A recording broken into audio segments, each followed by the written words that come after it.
Yes, guys, what's happening? Welcome back to the channel and welcome to another live stream. And tomorrow night, Chelsea are back in Champions League action when they take on Italian champions AC Milan. And the state of play in Group E is pretty desperate for the Blues. 1 point from the opening two games. So these games against Milan coming up this month are really crucial as to whether Graham Potter's boys will actually get through to the last 16. There's plenty to discuss in tonight's show. Obviously, a bit of transfer news with Nkunku, potentially Gvardiol as well. Graham Potter's kind of the state of play there, looking ahead to the Milan game and obviously picking a team as well. And I'm delighted to be joined by Nina. Great to have you, Nina. Thanks for coming on, as always. Really appreciate it. I'm going to get started with a little bit of off-the-pitch action first. Christopher Nkunku, deal's pretty much done with RB Leipzig. Pre-contract agreement is signed. Supposedly signed, just an agreement between the clubs to be announced. It's been reported that there should be an official thing coming fairly soon. But again, it is essentially done. It's going to be Chelsea are going to pay slightly more than his €60 million release clause in order to secure him, to fend off interest from other clubs. What are your thoughts on a signing? Obviously, another attacker coming in. We spent big money on the attack. We seem to keep spending money on the attack in an event that hopefully someone's going to work out and be decent. What are your thoughts on this one? And are you pleased to see kind of Todd Boehly moving fast to actually get a deal done? Because last time we did miss out on quite a few players.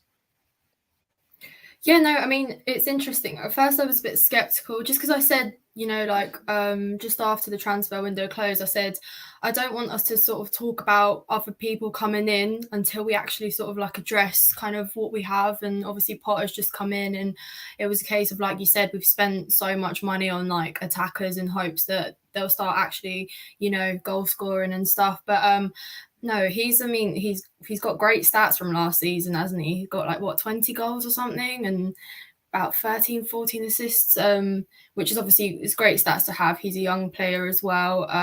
He moves really quickly in terms of finishing. He's really good as well. And we haven't always had the best finishers, in our team. So I think he could bring some like real pace, creativity, intensity to our team. So like I said, I think it's pretty convincing now that we probably will get him next year. So no, I do think that he'll probably benefit our attack massively, but like I said, I want us to sort of focus right now on kind of who we have signed.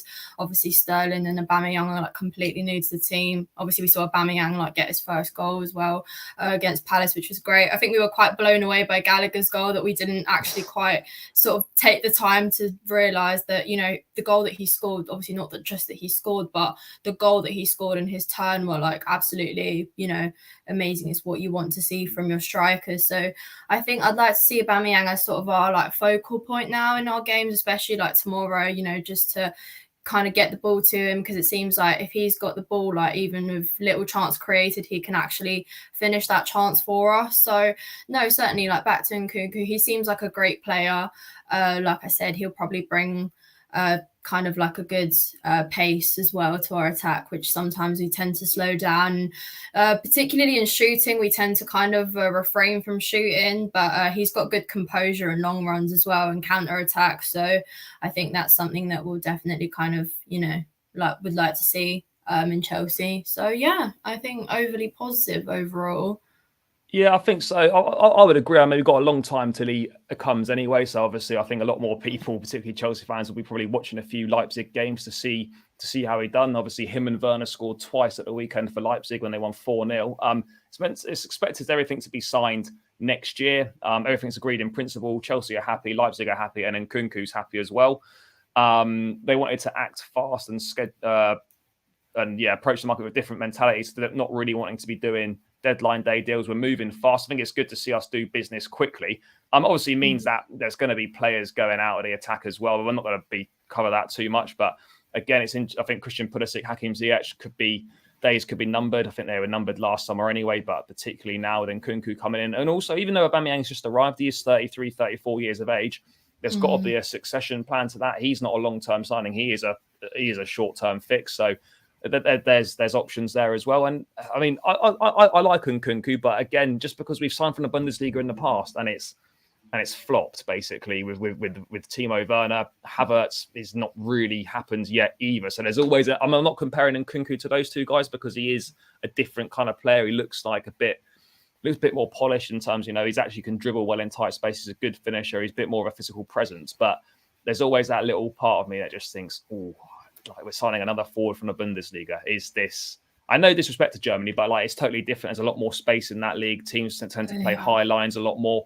It's very different to the Premier League. So again, it'll be interesting to see how he adapts. But there's plenty of time for him to crack on this season, and then we can obviously revisit that in the summer. But it's nice to get someone tied up pretty early. Another one quickly, defence. Josko Gvardiol, young Croatian international defender from Leipzig. Chelsea tried to sign him last summer.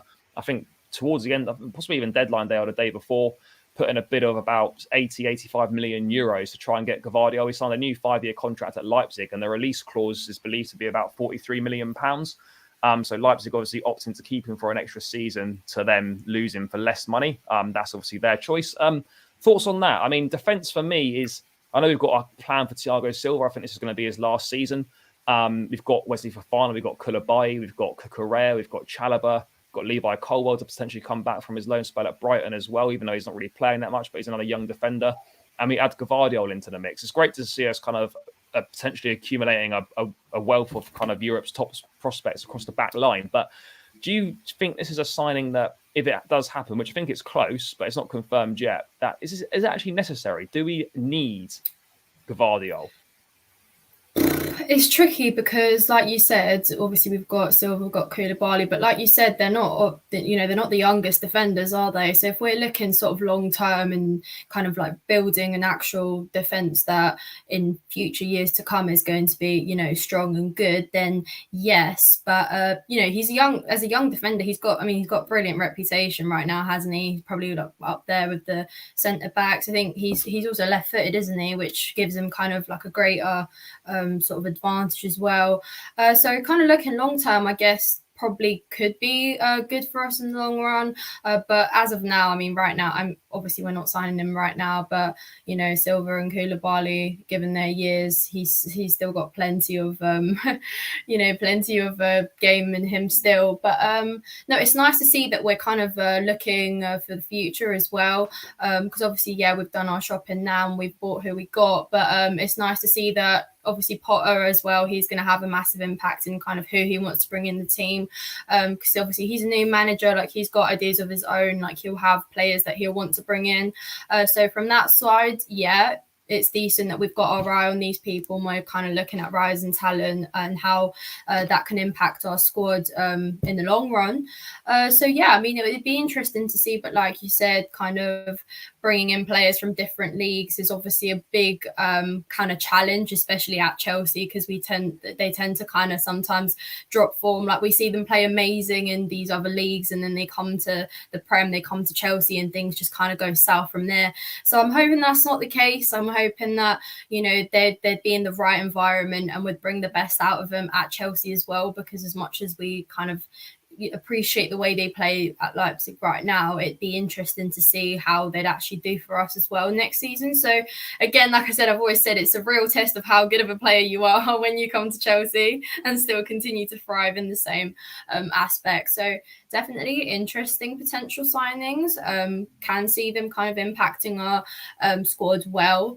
I think in terms of if we are looking to sign other players as well, I think potentially a midfielder is going to be very, very necessary as well next year. So I don't know if that's something that we're going to look into as well. Obviously, there's a few rumours with who we kind of want that. I think the Alvaro situation is a little bit kind of sort of here and there as well as being mentioned, but no, it's good to see that we are thinking of the long run. I do want us to be, however, present as of right now and what's sort of happening, because we do have a lot of issues to address within the squad that we currently have. So of course, as much as we're looking forward, I'd also like us to be very present and sort of just kind of improve ourselves right now. Yeah, no, for sure. I think that's the most important thing. I think Potter, first and foremost, has even said that himself in press conferences that, all right, it's great to be linked with players, great to talk about bringing players in, but he wants to work with what he's got and improve that. And I think that goes to show a little bit how kind of Potter's wired as a coach. He wants to first and foremost try and improve what he's got before maybe looking at reinvesting. So he's got a big job on his hands, because this group of players who are talented footballers have not been performing for for a long time, really. And even on Saturday, we're both there. Like the performance, if we're being honest, the performance was average. Like let's be clear about it. For me, it was average. We got bailed out by two great moments of brilliance from Aubameyang and Gallagher. Against Salzburg, I thought we were average as well. So, like, I know Potter's only had 2 games and we can't expect anything to be turned around quickly, but he's got to work on improving what he's got, because we're stuck with what we've got until the end of November, basically, because until the World Cup, and then we can start obviously planning for January. But one thing I've got to talk about is potentially, again, it's gonna be linked with us now that it's confirmed that Cristiano Ronaldo can leave Manchester United in January. Chelsea obviously keen over the summer, more Todd Bowley than Thomas Tuchel. I don't like the rumours are going to come round again. Chelsea for Ronaldo in January. I think the boat's gone on that one. I think for Ronaldo, it would have only made sense in the summer. I don't see the point of him coming in now. If it was a 6-month deal, I'd possibly take it. But would he'd want to come in to start? And I just don't think he would start. I know it's mad to think that Ronaldo wouldn't get in a Chelsea team, but I think where we're at right now, I'd love to see it as a fan, and see him wearing a blue shirt. But ultimately, I just don't think it suits what we're trying to do, and it's. I don't know. I'd accept it on a 6-month loan deal, and that's it. But we've already got Aubameyang, one aging forward. I don't think we need another one. I mean, what are your thoughts on Ronaldo? Do you think that was very much a thing for the summer and it's done now? I mean, because the rumours will be there, and Chelsea is one of the teams that could obviously afford him and give him Champions League football as well. I think that boat has sailed a little bit for me. Can you hear me well? Sorry, I lagged out a little bit. Yeah, it's all good. Yeah, it's fine. Am I okay? Cool. Yeah. I think there's something about Cristiano Ronaldo where obviously he's a bloody brilliant player. Probably, well, he will come for me, not the best player in the world because Messi is, but still, I think obviously he is really coming to the end of his career slowly and kind of slowly and steadily. As much as we don't want to sort of hear it or kind of comprehend it, it is true. And realistically, I don't think that Ronaldo is kind of the answer to crisis where we just can't score for anything in the world after the Lukaku flop and everything. But I don't think it was the answer, and I say that because I don't think we would have utilised him well. I just don't. I don't think he would have fit in well. The style of play, the little chances we're actually able to create for our strikers, I don't think we would have been able to create and provide for Ronaldo.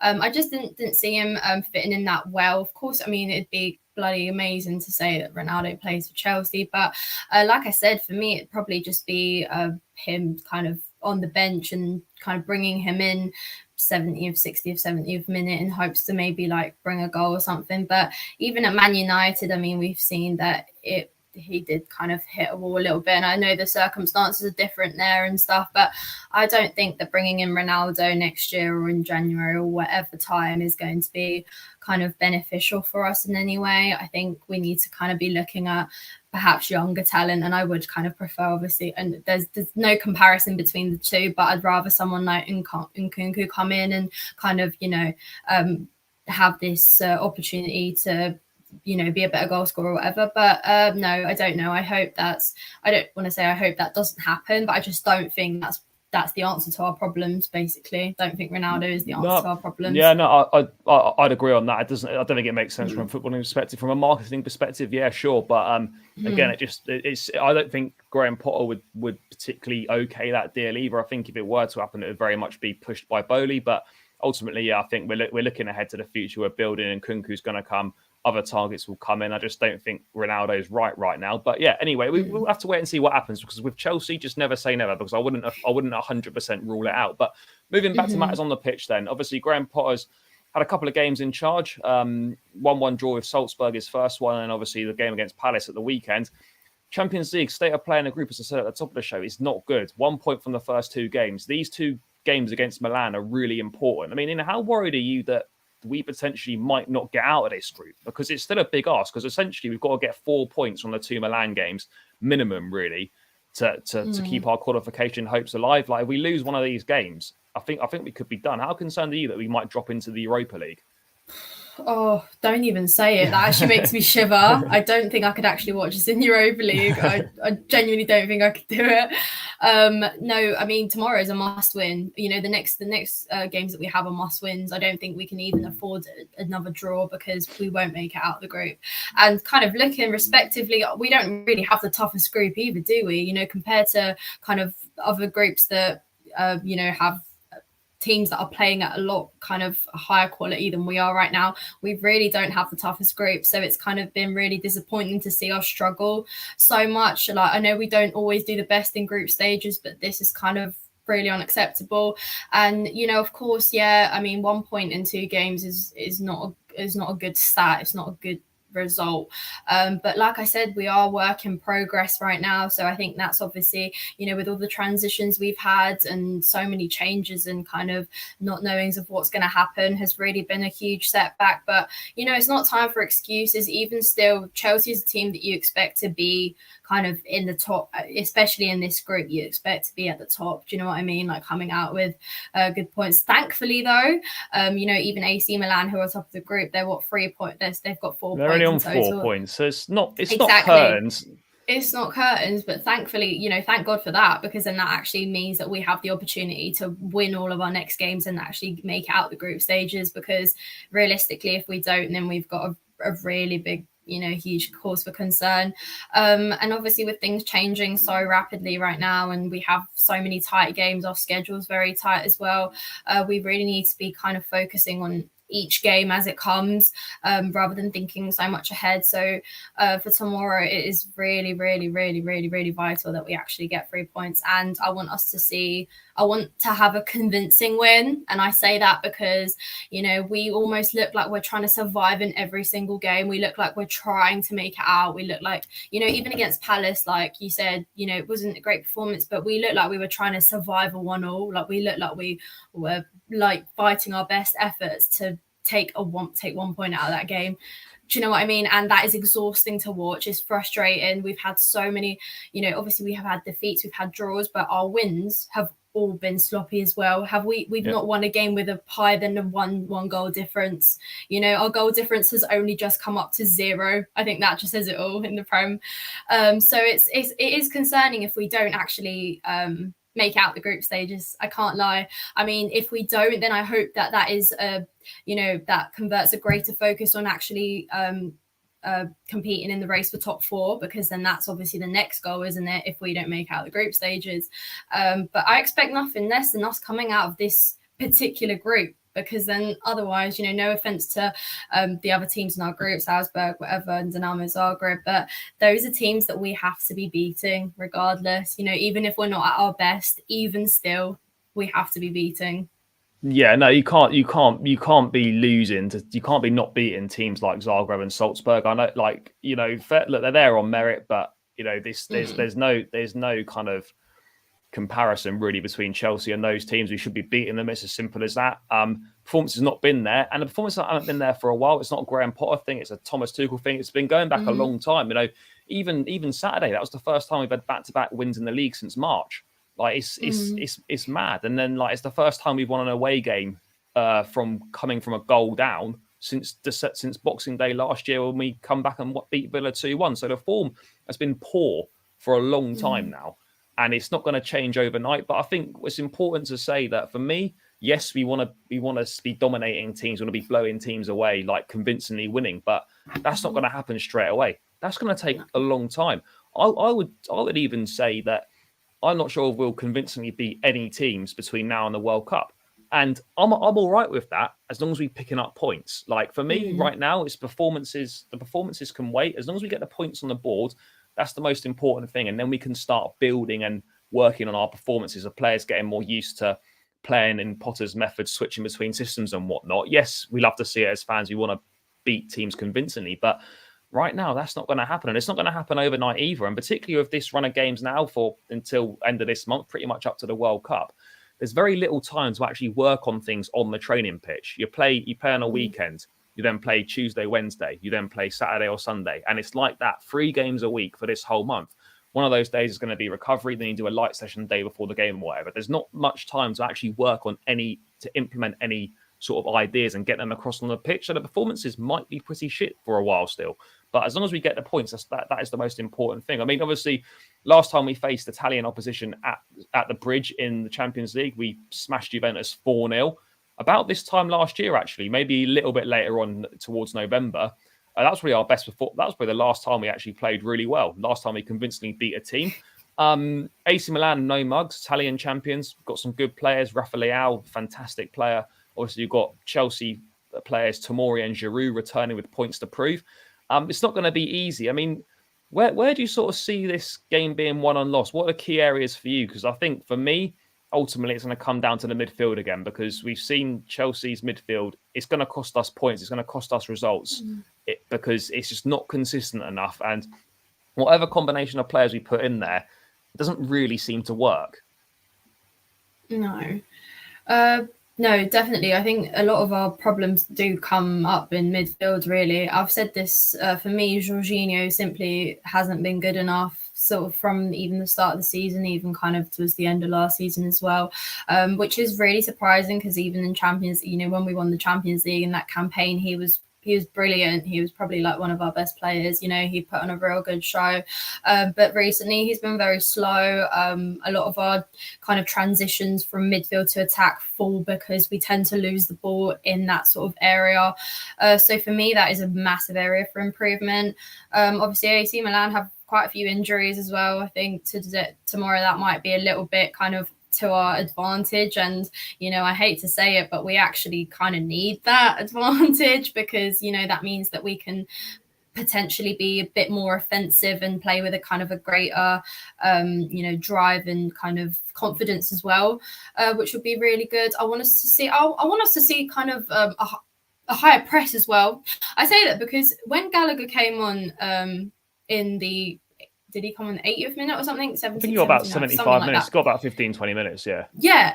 He was like, what I noticed, and I hadn't seen any of our players do that throughout that whole game, by the way, whoever was on. He would chase the ball. He would just chase the ball, just watch it, and kind of play with this really like high press where he'd kind of stay on the players and just watch the ball and just move really quickly, which kind of created this sort of uncertainty amongst their players. That is something that we actually need to kind of get better at doing, because we see a lot of other teams, a lot of other oppositions play with that high press against us, and it works because that's where all our back passing happens, and that's where we can't even then form an attack because we get pushed back so much. I want us to see that intensity and that urgency tomorrow, because I think that's actually going to be something that will kind of push us to even believe ourselves that we can be more offensive, because right now we're not a threatening attack. We don't have a threatening attack. And I said this, and a lot of teams have seen this. AC Milan probably have been watching us play closely and have said, right, look, they've got a very kind of sloppy offense. We're going to use that to advantage. So perhaps they're going to try and push us back tomorrow as well. So I think a lot of these things that kind of step by step we can improve is kind of start playing with urgency. That's literally it. Don't kind of come into the game as if you've already got like a 3-1 aggregate or something, because it's not that way. Like, we've got to come into every game literally from zero and have that drive and that hunger. And I've said this, and of course our performances haven't been great, but what has separated us with so many other teams this season is that when teams like Man City are 2-0 down, they come out 4-2 on top. We're not able to kind of get back on goals, let alone make comebacks or kind of win the game convincingly. And I know it's obviously early days, we're work in progress, but I just want us to see, and I say this, we haven't had clean sheets at Stamford Bridge for a long while. That kind of streak went out the window sort of a long time ago. So I kind of struggle to believe we'll probably keep a clean sheet tomorrow as well. But even so, it'd be nice to just see us actually try, So yeah. Yeah. I mean, in terms of energy in midfield, it's difficult because, like, if we play a pivot, the energy has to come from, if it's Kovacic and Jorginho, it's got to come from Kovacic. Jorginho, for all his flaws, he has got qualities, but bringing energy to games is not it. He's like, for me, Jorginho's now at a stage where you use him when you're ahead in a game and you want to see a game out, and you bring him on and you slow everything down and you just take the zip out of the game, frustrate the opposition. If you're going for a game where you need to win a game, he's not right for me unless you're playing a 3-man midfield. and he can sit at the base, then that's probably the most preferable way to use him now. But if we go with a pivot in midfield, he just can't play. He just can't for me. I'm sorry. It's just not happening right now. It's not happening. And it's an interesting conundrum because Kovacic again. I mean, Jorginho's a doubt alongside Kai Havertz for the game tomorrow. I mean, Kovacic is probably going to have to play. Kante don't want to rush him back. He is available, but I think Potter said in the conference today that he's not going to rush him back. He's going to be careful with his minutes. So he definitely won't start. We might see him from the bench. And then there's not that many other options in there. I don't want to play Conor Gallagher in a pivot. Loftus-Cheek could do okay there, but the options in midfield aren't great if you want to look at potentially switching things up. You want to bring energy into the middle of the park. You've got to play Conor Gallagher, but don't play him in a pivot. So it is a little bit problematic. I mean, the attack as well is another thing you mentioned. For me at the moment, if Sterling doesn't do anything, then we really struggle. We don't create any chances. If Sterling's basically I'm not comparing Sterling to Hazard, but he's basically is what Eden Hazard was. He carries the attack. If he doesn't do anything, we probably aren't going to score any goals. I mean, he didn't really do. I thought he had a poor game against Palace at the weekend. Decision making was poor. Wasn't really influential in the game, but luckily it didn't cost us. But normally, if he doesn't do anything, we don't score, and that's a big problem. There's got to be an accountability, and players have got to step up in those positions. I mean, Havertz, Peter, I don't know if the standards at Chelsea are just so low, but people praise Havertz for just running about. It's honest, it's a nonsense for me. It really is. I just don't understand it in terms of we paid over £70 million for this guy. How can we be praising him because he runs about? He doesn't contribute anything. No goals, no assists this season. It's useless. It really is. I'm not just singling him out because other members of the attack haven't been good enough. Mount's been awful as well. But come on, where's the standards? How can you pick someone every week and who's got no numbers? I know that football's not just numbers, but in an attacking position, numbers is massive. And if you're not producing numbers in the final third, then what are you doing on the pitch for me? So, I mean, where do you stand on the likes of Kai Havertz, Mason Mount this season? Because for me, they both shouldn't be in the team.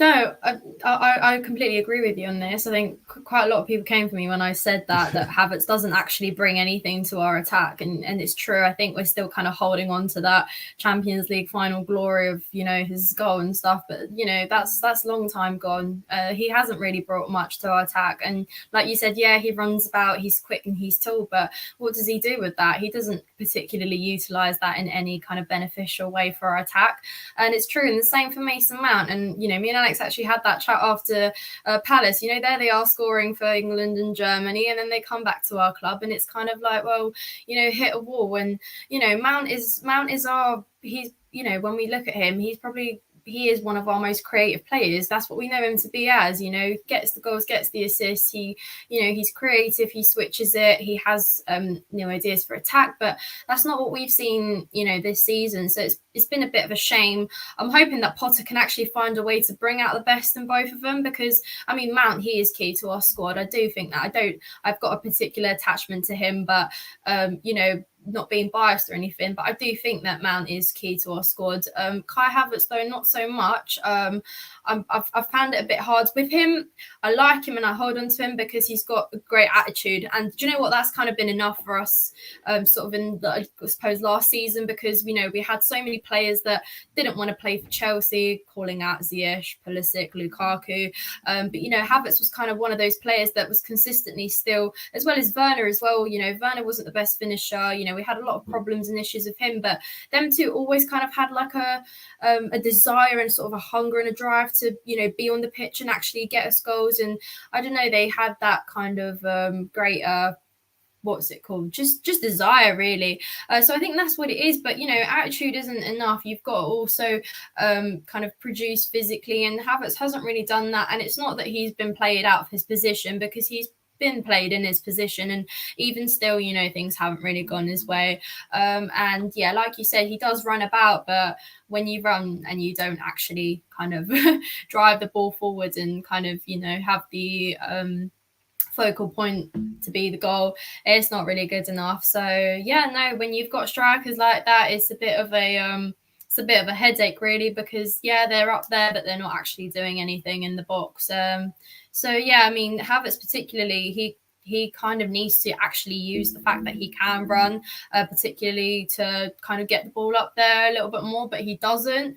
So I don't know if it's a case of, do we keep starting him and keep kind of bringing him on in hopes to do something, or do we have to kind of step back, I don't know, work with him, like give him some time on the bench? Or I don't know if it's a case of that or time or what it is, but we keep saying give him time, but it's his third Havertz season has been now with us for a while. That's the thing, Havertz has been with us for a really long while. He's not one of those new players that have just come in and is settling into the squad. No, like, he's one of our kind of long back runners now, and it's just a shame to see that he's not really thriving. And he is for Germany, but he's not for us. So then, is the problem within the squad? Is the problem the manager? It's kind of it's a bit hard to kind of put your finger on what the problem with Havertz is. For me, it's strange. Yeah, it's a bit of an enigma. I don't think anyone really knows the answer, but I think what's clear is that he's not doing anywhere near enough on the pitch and contributing to this team in the way that he should be. That's the most obvious thing. But again, I think it's also fair to say that we haven't really got that many alternatives. Now, it's like, for me, like, look, you could play other players there. You could play Sterling off. You could play Sterling off Aubameyang or whatever. You could use Gallagher in a bit higher up. You could even use Loftus-Cheek up there. I'm not saying they're the same, but there's kind of like, the options are pretty scarce. But at the same time, like, if you're not playing well and you keep getting picked every week, that sends such a poor message to the rest of the squad in that are in those positions. Like, I'm not a massive fan of Christian Pulisic or Hakim Ziyech, really. But if they're sitting on the bench every week, barely getting any minutes, and they're seeing what the likes of Mount, Havertz, etc. are serving up on the pitch, which is crap, like, what is that? And they can't get any minutes, or they can't get any starts. What sort of a message is that sending to the players in the squad? That, like, no matter how shit the person's playing in your position, you still can't get any minutes. So, like, there's got to be, for me, there's got to come a point where, we've got standards at this club. You can't get away with playing poorly. At a big club, if you play shit, you're on the bench. So that principle's got to be applied. I don't care what if your name's Mason Mount, if you're Kai Havertz. If you're not performing, no player is too big for the bench. And it has to be that way. And that's got to come from the manager as well. So, hopefully, we might see something where we are going to see some change. We will see changes anyway, because we've got so many games coming up. But, I don't want to see players being picked who don't deserve to be picked. And at the moment, Mount and Havertz are in that bracket. So it will be interesting to see what he goes with tomorrow. And let me just get to a couple of things in here.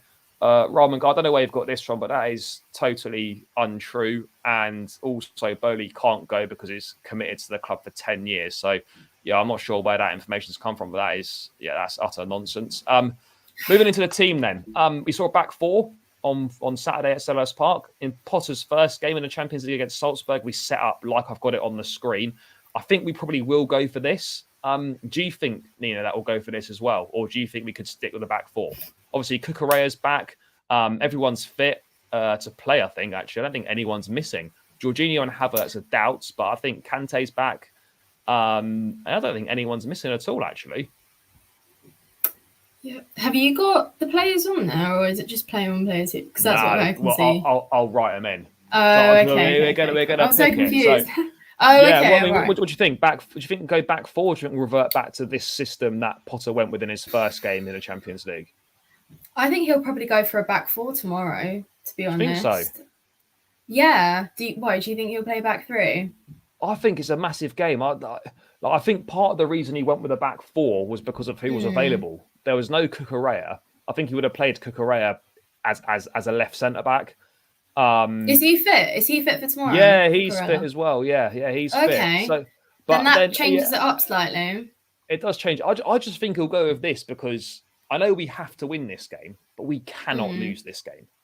No. So, like, for me, like, the 4 and the 5 doesn't make much difference in my opinion. Like, we don't look any better in a 4, so we might as well stick with a 5 because it allows us to use, obviously, Reece James and whatnot can actually contribute a lot more in the attacking phase rather than being played as conventional fullbacks. We've got an extra midfield player on there. We can get 2 sort of 8s bombing forward as well. I don't know. I just think we're going to go with this. I think the 4 was pretty much circumstantial, and I don't really think it worked very well either. So I would I would go with this personally. I just think it's what he'll go with. But I'm not. It's not to say that he won't switch it up during the game, because I think there's a big possibility of that happening. But I think we'll go with this tomorrow night. This is the first time actually that Potter's got to make a big decision in goal, because Mendy's back in training. I think he's fit. Obviously, Kepa's played his first 2 games because Mendy's been unavailable. This is tricky here, isn't it? Because I know people have got differing opinions. Kepa, for me, suits what Graham Potter wants from a goalkeeper more than Mendy does. He's really good with his feet. His distribution's good. He's comfortable on the ball. Whereas those aspects of Mendy's game are probably his worst aspects. But he's more physically commanding. He commands the box a bit better than Kepa does. But this is tricky. I mean, would you stick with Kepa or would you bring Mendy in? Because this is the first real game where Potter's actually got to decide.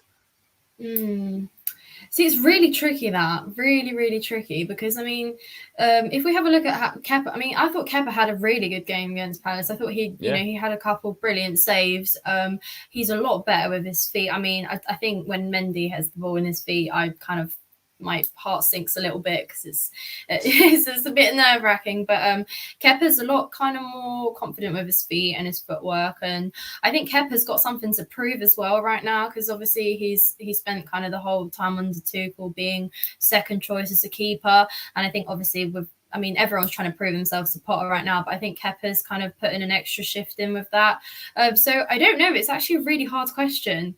I genuinely don't know. I think he might stick with Kepa, but judging by kind of, how Mendy's performed in Champions League, and, it's fact that he kind of was able to keep us those clean sheets when we played in the knockout stages, and those kind of world-class saves that he also did manage to have. He might also experiment with that and see, because this is a game that we must win, I don't think there's too much of a kind of a choice to gamble with this one, because, it's a must win and we can't really experiment that much, but we also need to be very, very offensive.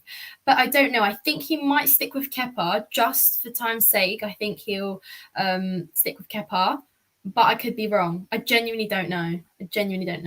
I'd keep Kepa in goal. I think what goalkeeper is one place where you want continuity in your selections. You don't want to be fucking about switching your keeper like every game, because the relationship between the back line and the goalkeeper is really important. If you're constantly chopping and changing the keeper, you're causing yourself a few problems. Mendy will get some games this month for sure, but I just think for this game, I think it just makes sense to keep Kepa in. But yeah, it is a tricky decision. But moving to the back 3 then, for me, Thiago Silva, obviously, I think it's a no-brainer. He definitely plays in the centre of that defence. Now, there's a couple of interesting choices either side. I mean, what would you go with? Because I think for me, I'd have Wesley Fofana on the right-hand side. Yeah. And then I think, then I think that Koulibaly or Cucurella will take that left-hand side. But, I mean, Koulibaly is not featured under Potter at all. He was obviously done the press conference alongside him today. He will get his opportunities at some point. This is a big game. He's obviously from Serie A. He's played AC Milan many times before, knows the team. I wonder if that might give him the nod over Cucurella, even though Cucurella is a big favourite of Potter's. I mean, what would you go with in on that left-hand side? Because I think those two pretty much pick themselves. So I don't think Azpilicueta is going to play, and Chalobah's not in favour at all. So it's Koulibaly or Cucurella, isn't it? Yeah, see, it's hard because Cucurella is a favourite, I mean, he didn't play last game because he was ill, he wasn't fit, It's hard to believe that, as long as Cucurella's in the team, that he's kind of going to be second choice. But then, I mean, we've just brought in Koulibaly. We haven't even exactly kind of seen the best from him just yet. There's so much to bring out from this defender. So I think, and especially in Champions League as well, that's kind of why we bought him. He's an experienced, defender. He's a certain age, and obviously Cucurella is slightly younger, but he's also quicker. He's quicker, and if we're going to try and kind of create an offensive style of play tomorrow to win the game, then he's going to be slightly a bit more crucial in our attack as well. So from that side of things, I think you might go with Cucurella on the left. Yeah, it's a trick. What would you go? Would you go with Cucurella over Koulibaly? It's tricky. I personally would go with Koulibaly just because I want to see, just because I want to see playing time from him, just because I think, especially alongside Thiago Silva, those are two solid defenders that we have on that back line. I think that as well. Experience. I think as well, when you're looking at dealing with Milan's attack, I mean, as I said, Koulibaly knows it reasonably well. Cucurella is just coming back from illness. He doesn't know the left centre-back position as well as Koulibaly does. Plus, when you're looking at dealing with the likes of Rafa Leão, Olivier Giroud, De Calater as well, the young Belgian forward that's come in, they got some good players, Milan, some tricky forwards, and I just think you'd probably be better off going with a bit more experience in Koulibaly, who knows it. So I'd go with that, but I'm actually not expecting Koulibaly. This is what I'd pick, but I actually don't think Potter will pick Koulibaly. No, that's why I said I think he'd choose Cucurella, but I'd go Koulibaly. Moving into midfield then. This is where it gets a bit tricky because obviously Kante is back, but by all accounts, I don't think Potter's going to start him. He's talked about managing his minutes carefully. I mean, this is the sort of game you'd ideally want him for, but as a first game back, it's a little bit of a risk given the fact that, he's virtually gets injured every time. I mean, Jorginho's a doubt, so I don't know. He came off early against Palace. I thought that's because he was shit, but I think it was a little bit as well because he had a bit of a knock. But you look at well, then who do you play there? Do you play Loftus-Cheek there? Maybe I don't really know. I mean, presuming Jorginho's fit, he probably does play there. But I mean, what would you go with in that number 6 position? I mean, it probably has to be Jorginho, even though we don't want him, because I mean, could Loftus-Cheek go there instead? I mean, would you prefer that? To be truthful, I personally find Loftus-Cheek a lot more interesting to watch, just in terms of kind of, playing wise, he's a lot more interesting to watch.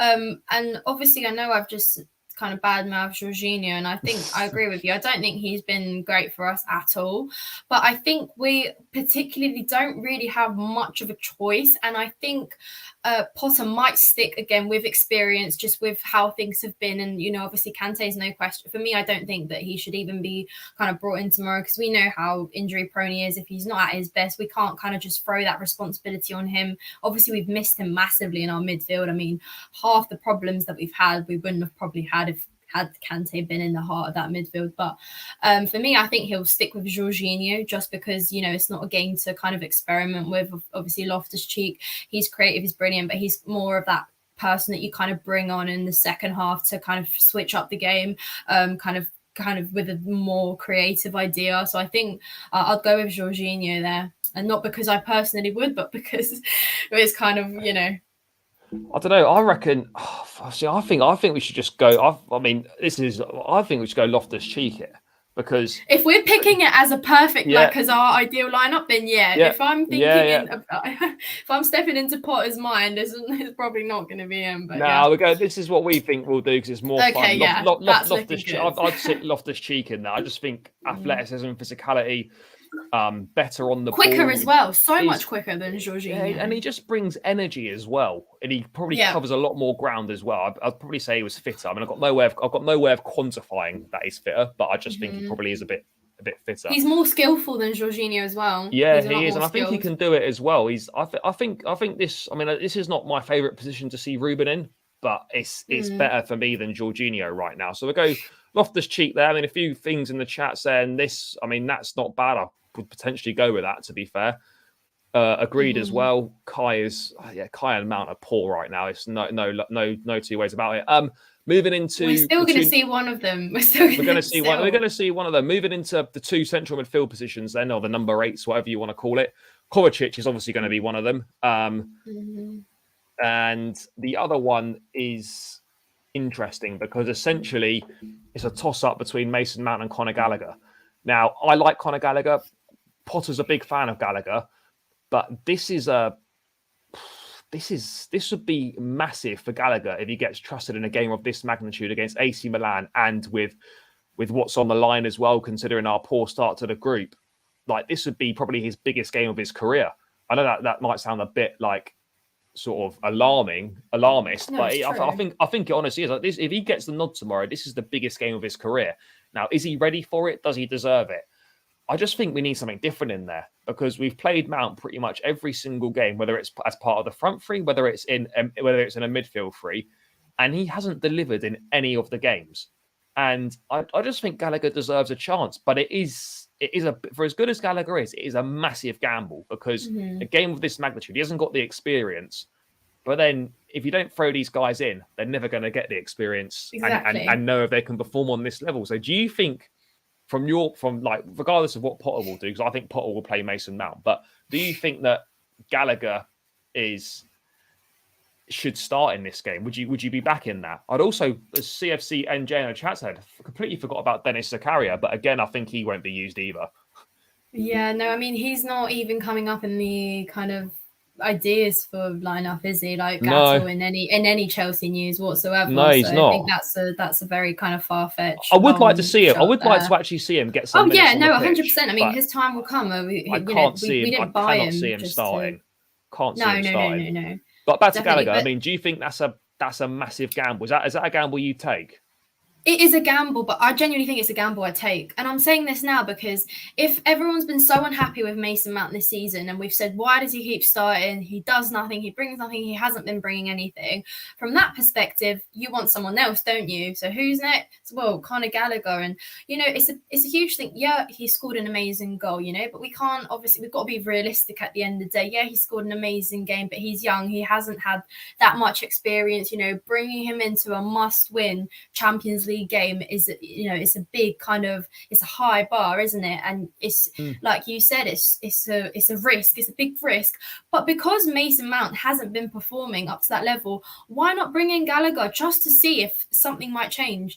Because you've always got two sides to it. If you do bring in Gallagher and God forbid something goes wrong tomorrow in midfield and that results in us losing or dropping points again, etc., then we're going to turn and go, well, why didn't you play safely? Why did he take this gamble? Why did he take the risk? Why didn't you play safe with Mason Mount? But then Mason Mount hasn't done anything either. So you've always got two sides for it. If something, God forbid, does go wrong with Gallagher starting, it's all going to be, well, why don't you choose Mount? And then vice versa as well. Mount does nothing. Why not bring Gallagher? So you're always going to have the two sides to it. It kind of just reminds me of, when we had the penalty shootout. Why not keep Mendy? Why'd you bring on Kepa? Yeah, but Kepa's the better penalty saver. That's why he was brought on. You've always got two sides to it.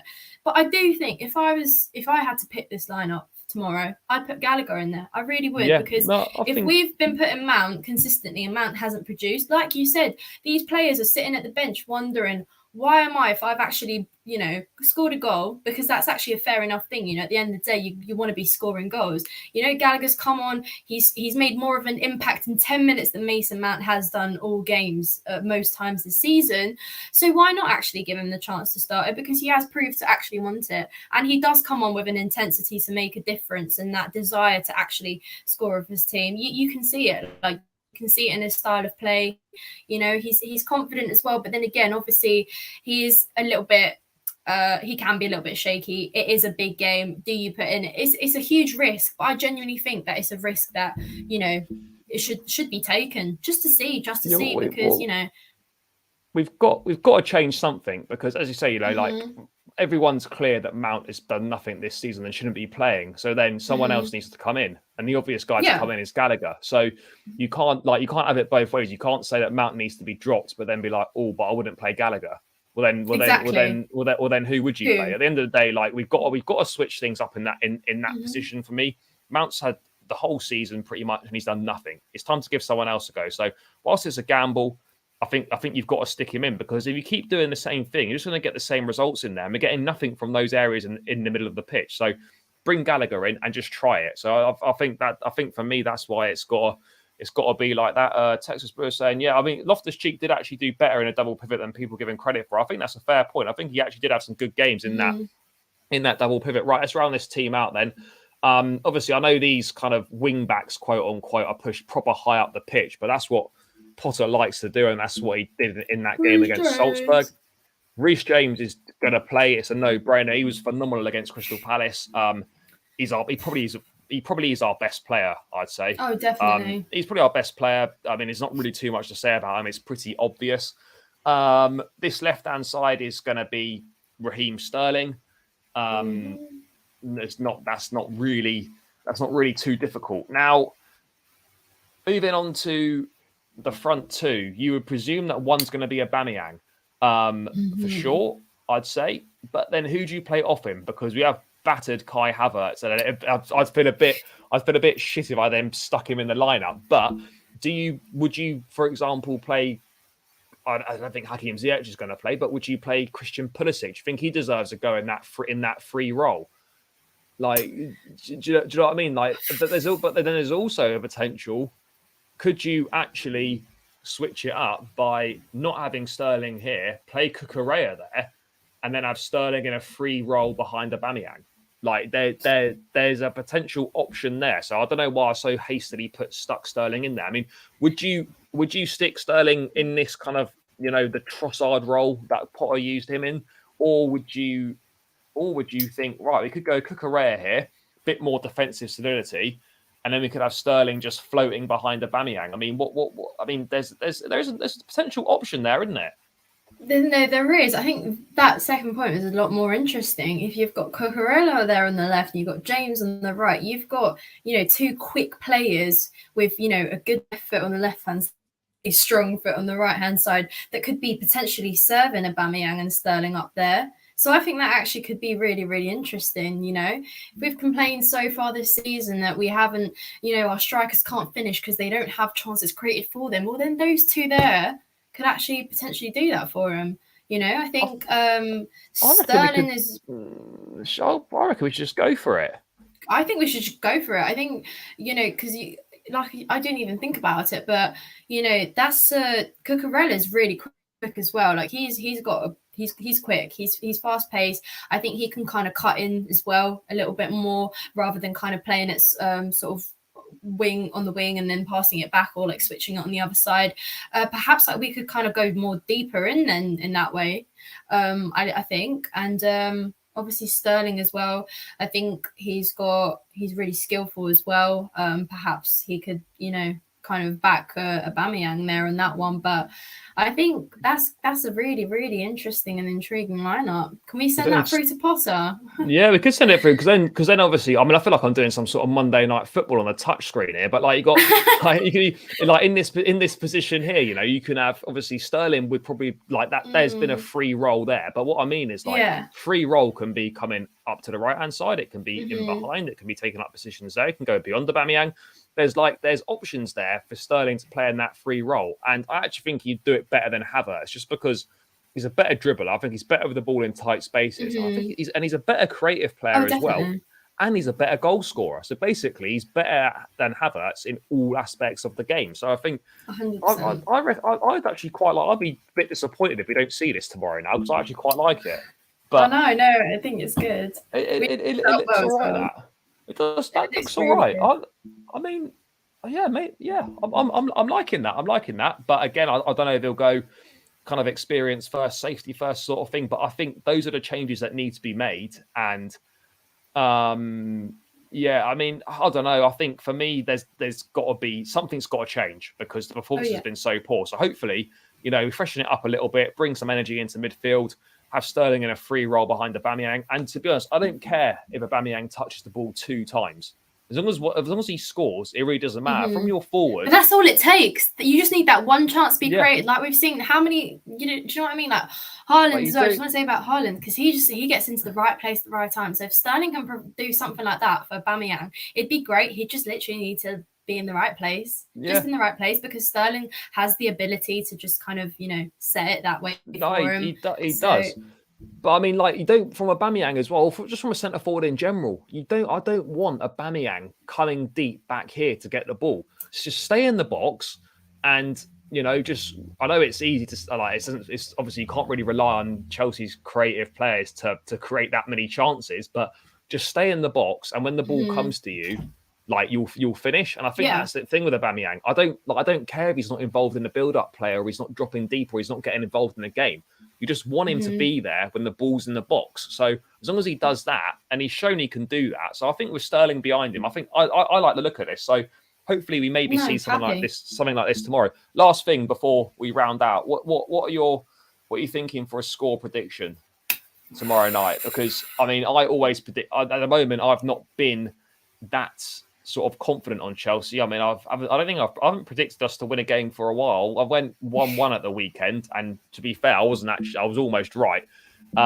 This is must win. I think we're probably going to approach it, hopefully with a bit more energy, a bit more sort of, up and at it from the start. But I'm really not sure. I mean, I'd love to say we're going to win. I think if we're going to win, it'll be by a single goal, and I can't see us keeping a clean sheet. So by that aspect, I'm going to have to go for a 2-1. But I could easily see us drawing this game as well. But I'm going to stay positive. I'm going to go for a 2-1. What are your thoughts? Do you think we can win this game? No, I was going to say 2-1 as well. But I think as much as I'd like us to have a clean sheet, I think that's a bit too optimistic right now. Just judging by just how things are, and obviously AC Milan, like regardless injuries or not, they're going to come into that game and be equally hungry for it as well. So I think I'm going to say a sloppy win. I want to say we'll win, but I think it'll be sloppy. I think again it might be kind of hanging there on the edge, or sort of it probably be a narrow kind of tight one again. And it's but I hope at least to see a better performance. So let's say it is that. I'd hope for a sloppy win, but with a better performance, because I'll take that. But 3 points is a must tomorrow. I don't care by how much, by what. I don't even care if we don't keep the clean sheet, to be fair. Just 3 points, please, because we need to make out this group. Because I think, looking forward, things can get better from this. I think if we just try to that last push to just win the next few games that we've got left in the group stages, just to make it out, and then from there, we've got ages, we've got a long time to kind of focus on each competition and continue this work in progress. But I think we can snap it. We can get out of this group. Yeah, I think we can get out the group, but again, for me, it's one of those where we need to get a win here, because I don't think we want to be in a position where we're going to Milan and we have to go to the San Siro and we're required to win. You don't want that pressure. You've got to, for me, you've got to be in a position where we get points on the board in this game, we win this game, so we're not required to go to Milan and have to win in order to stay in the group. But we're going to go. So we've got a couple of 2-1s then. Nina, thank you so much for your time. If people want to sort of, hear more of your opinions, check out more of what you do, where should they go? Chelsea Fan TV, really? Chelsea Fan TV, yeah. So Chelsea Fan TV, and you can follow my Instagram. I'll be starting some content on there. So yeah, perfect. Guys, thank you so much for tuning in. Thanks for getting involved in the chat. Please, on your way out, smash the likes on the stream and subscribe to the channel as well. Heading towards 2K subscribers, so we need to pick it up. We're making good progress. We need a few more to get there. So please, on your way out, smash the likes on the stream, subscribe to the channel if you haven't done so already. Help me get to that 2K mark. And I'll be back tomorrow night, straight after the game, with a match reaction and player rating stream. So be sure to tune in for that one. But until then, guys, take care. Enjoy the rest of your evening, and up the shells.